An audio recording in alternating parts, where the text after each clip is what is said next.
ನಮಸ್ಕಾರ ಪ್ರಿಯ ವೀಕ್ಷಕರೇ, ಪಾಪ್ಯುಲರ್ ಕನ್ನಡ ಟಿವಿಗೆ ನಿಮ್ಮೆಲ್ಲರಿಗೂ ಸ್ವಾಗತ. ನಾನು ನಿಮ್ಮ ಭುವನಾನು ಲೋಕೇಶ್. ನಮ್ಮ ಚಾನಲ್ನಲ್ಲಿ ಪ್ರಸಾರವಾಗುವಂತಹ ಆಧ್ಯಾತ್ಮಿಕ ಮಾಹಿತಿಗಳ ಬಗ್ಗೆ, ಆಚಾರ ವಿಚಾರಗಳ ಬಗ್ಗೆ ತಿಳ್ಕೊಳ್ಬೇಕಂದ್ರೆ ಈ ಕೂಡಲೇ ನಮ್ಮ ಚಾನಲ್ನ ಸಬ್ಸ್ಕ್ರೈಬ್ ಮಾಡ್ಕೊಳ್ಳಿ. ಹಾಗೇನೆ ಪಕ್ಕದಲ್ಲಿ ಕಾಣುವಂತಹ ಬೆಲ್ ಐಕನ್ನ ಕೂಡ ಆಕ್ಟಿವೇಶನ್ ಮಾಡ್ಕೊಳ್ಳಿ.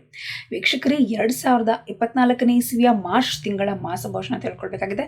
ಮಾರ್ಚ್ ತಿಂಗಳಿನಲ್ಲಿ ದ್ವಾದಶ ರಾಶಿಗಳವರಿಗೆ ಯಾವ ರಾಶಿಯವರಿಗೆ ಯಾವ ರೀತಿಯಾದಂಥ ಅನುಕೂಲಗಳಿದೆಯಾ, ಅನಾನುಕೂಲಗಳಿದೆಯಾ, ಆಯಾ ರಾಶಿಗಳ ಅನುಗುಣವಾಗಿ ವಿದ್ಯೆ, ಉದ್ಯೋಗ, ವ್ಯಾಪಾರ, ವ್ಯವಹಾರಗಳು ಹೇಗಿರುತ್ತೆ ಅನ್ನೋದನ್ನ ನಾವು ತಿಳ್ಕೊಳ್ಬೇಕಾಗತ್ತೆ. ಇವತ್ತಿನ ಒಂದು ವಿಡಿಯೋದಲ್ಲಿ ನಾವು ಮಿಥುನ ರಾಶಿಯವರು ಹೇಗಿರ್ತದೆ ಅನ್ನೋದನ್ನ ತಿಳ್ಕೊಳ್ಬೇಕಾಗತ್ತೆ.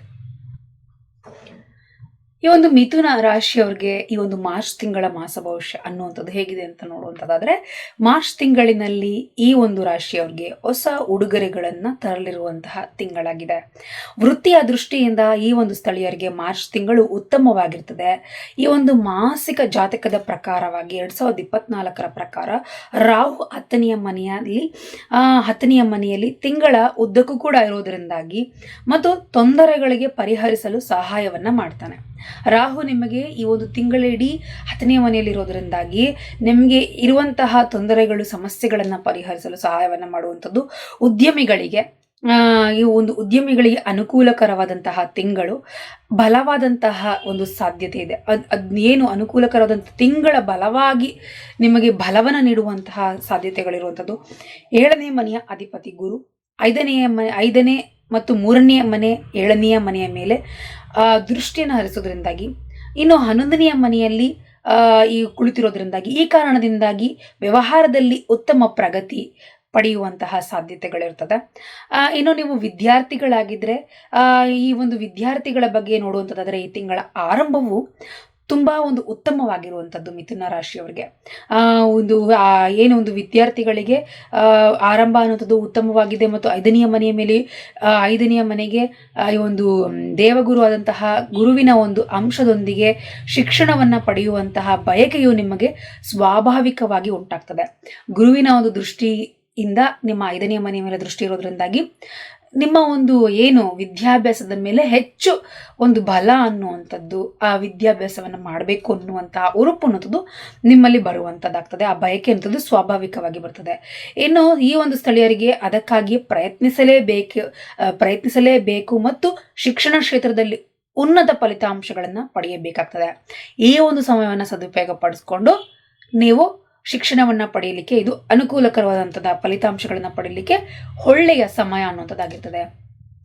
ಇನ್ನು ಮಾಸಿಕ ಜಾತಕದ ಪ್ರಕಾರವಾಗಿ ಈ ತಿಂಗಳು ಕೌಟುಂಬಿಕ ಜೀವನದ ಪರವಾಗಿ ನೋಡುವುದಾದ್ರೆ ಸ್ವಲ್ಪ ಒತ್ತಡವನ್ನಿರುವಂತಹ ತಿಂಗಳಂತಾನೆ ಹೇಳ್ಬಹುದು. 10ನೇ ಮನೆ ಮತ್ತು 4ನೇ ಮನೆಯ ಮೇಲೆ ರಾಹು ಮತ್ತು ಕೇತುಗಳ ಒಂದು ಉಪಸ್ಥಿತಿ ಈ ಒಂದು ಪೋಷಕರ ಆರೋಗ್ಯದ ಮೇಲೂ ಕೂಡ ಪರಿಣಾಮವನ್ನು ಬೀರುವಂಥದ್ದು. ನಿಮ್ಮ ಪೇರೆಂಟ್ಸ್ನ ಆರೋಗ್ಯದ ಮೇಲೆ ಪರಿಣಾಮ ಬೀರುವಂಥದ್ದಾಗ್ತದೆ. ಅದರಿಂದಾಗಿ ನೀವು ಅವರ ಬಗ್ಗೆಯೂ ಕೂಡ ಕಾಳಜಿನ ವಹಿಸಬೇಕಾಗ್ತದೆ. ಗುರುವಾಗಿರುವಂತಹವನು 5ನೇ ಮನೆ ಮತ್ತು 7ನೇ ಮನೆ ಮೇಲೆ ಒಟ್ಟಿಗೆ ಈ ಒಂದು ಕುಳಿತಿರುತ್ತಾನೆ. ಇದರಿಂದಾಗಿ ಪ್ರೀತಿಯ ಜೀವನದಲ್ಲಿ ಸಮತೋಲನತೆ ಅನ್ನುವಂಥದ್ದು ಇರ್ತದೆ ಮತ್ತು ಪ್ರೇಮ ಜೀವನದಲ್ಲಿ ಸಂಪೂರ್ಣವಾಗಿ ಆನಂದ ಅನ್ನುವಂಥದ್ದು ಉಂಟಾಗ್ತದೆ ಪ್ರೇಮಿಗಳಿಗೂ ಕೂಡ.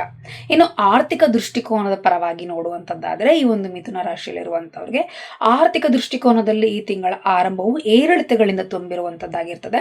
ಮಂಗಳ ಮತ್ತು ಶುಕ್ರರಂತಹ ಗ್ರಹಗಳ 8ನೇ ಮನೆಯಲ್ಲಿ ಉಳಿತಿರ್ತಾರೆ ಮತ್ತು ನಿಮಗಾಗಿ ಖರ್ಚುಗಳನ್ನು ಮಾಡುವಂಥದ್ದಾಗ್ತದೆ. ಅದರ ಬಗ್ಗೆ ನೀವು ಹೆಚ್ಚು ಯೋಚಿಸಬಹುದಾದರೂ ಯಾವುದೇ ರೀತಿಯ ಗುಪ್ತ ತೊಂದರೆಗಳು ನಿಮ್ಮ ದೈನಂದಿನ ದಿನಚರಿಯ ಮೇಲೆ ಪರಿಣಾಮ ಬೀರಬಹುದು ಮತ್ತು ನಿಮ್ಮ ದೈಹಿಕ ಆರೋಗ್ಯವು ಕೂಡ ವಿವಿಧ ತೊಂದರೆಗಳನ್ನು ಅನುಭವಿಸುವಂಥದ್ದು ಈ ರೀತಿಯಾಗುವಂಥದ್ದು. ಹಾಗಾಗಿ ಸಾಕಷ್ಟು ಜಾಗೃತರಾಗಿರ್ಬೇಕಾಗುತ್ತೆ. ಕೆಲವೊಂದು ನಿಮ್ಮ ದೈನಂದಿನ ದಿನಚರಿಯ ಮೇಲೆ ಪರಿಣಾಮ ಬೀರುವಂತಹ ಒಂದು ಆಹಾರ ಬದಲಾವಣೆಗಳಾಗುವಂಥದ್ದು ಅಥವಾ ಏನಾದರೂ ವ್ಯತ್ಯಾಸಗಳಾಗಿ ನಿಮ್ಮ ಆರೋಗ್ಯ ಹದಗೆಡುವಂಥದ್ದಾಗುತ್ತದೆ.